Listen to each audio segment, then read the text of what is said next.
Hey, and welcome to day 8 of 365-ish days reading the Bible together, going through the Bible together.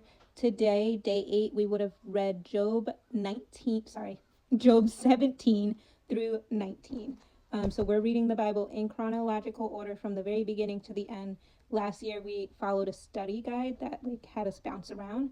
This year, we are reading it as the events happen. So from beginning to end, so we get the whole picture and we're not jumping around.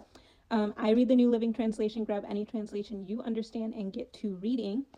So, if you've been following along, if you've been doing your Bible reading, you know that Job lost everything and has not cursed God yet. He's sitting um, with his friends, and after sitting in silence for 7 days with his friends, um, he finally starts speaking. When he's speaking his honest, true, raw thoughts and emotions out loud. Um, and his friends are quick to try to put these religious principles almost on him and be like, you can't say that, you shouldn't say that. Who are you to say that? Rather than just being there and listening. So that's what's happening right now. Chapter 17 is a continuation of Job's speech from yesterday. The yesterday speech ended with him saying, I need someone to mediate between God and me, as a person mediates between friends, for soon I must go down that road from which I will never return. And we talked about the between God and me verse yesterday, and how to me that stood out because it almost seems like Job sees God as more than just this figure above. He sees him as a friend. So Job continues with that conversation, opening up in chapter 17, saying, my spirit is crushed. He literally just lost his children, his his wealth, his everything, his children. He lost his family, um, and his health. Like everything was attacked.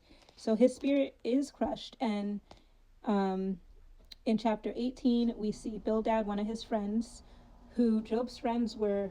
Job was like one of the high upper echelon people. So the people he surrounded himself were looked at as, people of good character, people of wisdom too. And one of the first things um, Bildad says in chapter 18 is, how long before you stop talking? Speak sense. This guy just lost his family. There is no sense to be spoken. Um, Let him lament. And then chapter 19 is again Job lamenting. Um, he responds to Bildad, how long will you torture me? How long will you try to crush me with your words? It's very important when giving advice to avoid empty words.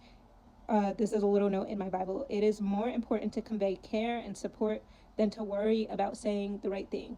I feel like Job's friends were so concerned in that moment of saying the right thing, making sure whatever they said was uh, politically correct. They want it to be seen as proper. When you're with a friend, especially in that moment of grief, all of that needs to be put to the side, and you just need to be human to human. You need to let their heart feel, and you need to try to empathize with that. But it was hard for his friends to feel something that basically didn't concern them at all.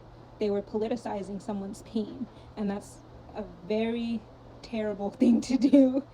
Um, so the only thing I had highlighted, it was a very short reading. The only thing I highlighted was Job chapter 19, verse 25. Job says, but as for me, I know my Redeemer lives, and he will stand upon the earth at last. I thought it was super interesting that um, even though Job doesn't understand, he doesn't understand why there's a target on his back. He's not aware of the conversation that God had with Satan. He is aware that he's an upright man. He is aware that he follows the rules. He dots his I's, he crosses his T's. He loves his God, and he won't curse his God's name. So even though he's not aware of why God would do this, he knows that God will be the one to, I don't want to say make it right,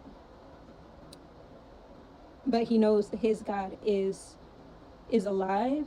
His God will hear his cry, his lament. His God will meet him where he's at.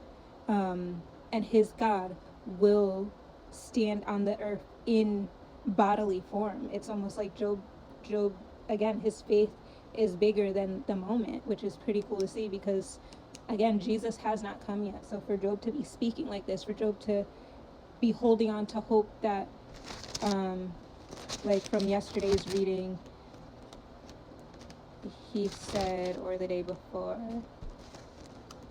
one of these, oh, yesterday's reading, can the dead live again? If so, this would give me hope through all the years of my struggle. Like, he is holding on and holding out to the fact that his God is a God who stands by his word, and his God is a God who can do big things.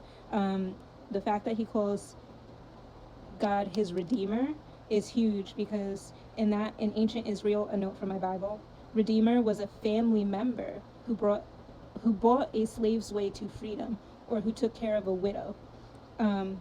What tremendous faith Job had, especially in the light of the fact that he was unaware of the conference we talked about that. So the fact that he's calling God his Redeemer, someone who takes care of a widow is someone who's grieving the loss of their husband. God, his Redeemer, will come and take care of him.